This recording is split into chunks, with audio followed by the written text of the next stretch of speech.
Viewers, আপনাদের সাথে আজকে আমি শেয়ার করব কুষ্টিয়ার বিখ্যাত কুলফি মালাই রেসিপি। তার জন্য আমি এখানে নিয়েছি গরুর খাঁটি দুধ 1 লিটার পরিমাণ এবং একটা কনডেন্সড মিল্ক। এই পর্যায়ে ফ্রাই প্যান চুলায় বসিয়ে দিয়েছি, কনডেন্সড মিল্কটা ঢেলে নিয়েছি। এবার আস্তে আস্তে নাড়তে থাকবো। আমি এই পর্যায়ে জালটা দিয়েছি লো হিটে, আপনারা চাইলে মাঝারি হিটে দিতে পারেন, তবে কোনো মতেই যেন ক্রিমটা লেগে না যায়। যত সময় না ক্রিমি কালার আসবে অনবরত নাড়তে থাকবো। নাড়তে নাড়তে ক্রিমি একটা কালার আসবে, একটু ঘন হয়ে যাবে। এই পর্যায়ে আমি দুধের সাথে অ্যাড করে নিব। আমি দুধটা অন্য একটা চুলায় জাল করার জন্য বসিয়ে দিয়েছিলাম। ক্রিমিটা অ্যাড হয়ে গেলে 1 মিনিটের মতো নাড়তে থাকলেই ক্রিম আর দুধ অ্যাড হয়ে যাবে। একটা ক্রিম কালার আসবে, ব্রাউন কালার ধারণ করবে।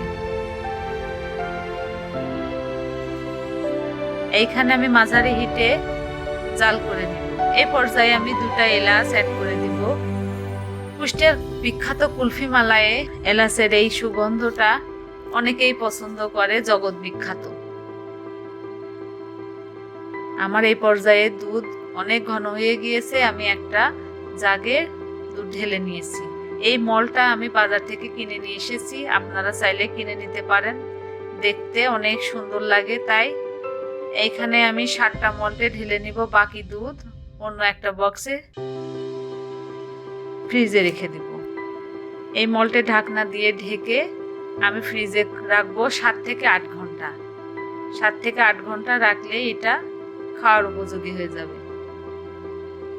দেখতেই পারছেন আমার মলটে কুষ্টিয়ার বিখ্যাত কুলফি আইসক্রিম দেখতে কত সুন্দর লাগছে। আমি 7 থেকে 8 ঘন্টা পরে বের করে নিয়েছি, দেখেন।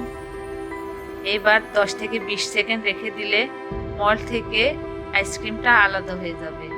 তার জন্য আমি হাত থেকে ঘুরাই ঘুরাই, ফ্যানের উপর মামারা যেভাবে ঘুরাই ঘুরাই আমাদের কুলফি আইসক্রিম পরিবেশন করে, আমি আপনাদের ওইভাবে করে দেখানোর চেষ্টা করব।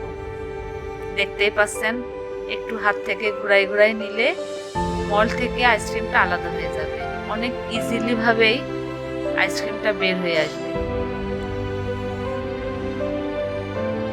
অনেক সুস্বাদু, অনেক মজাদার আমাদের কুষ্টিয়ার বিখ্যাত কুলফি মালাই।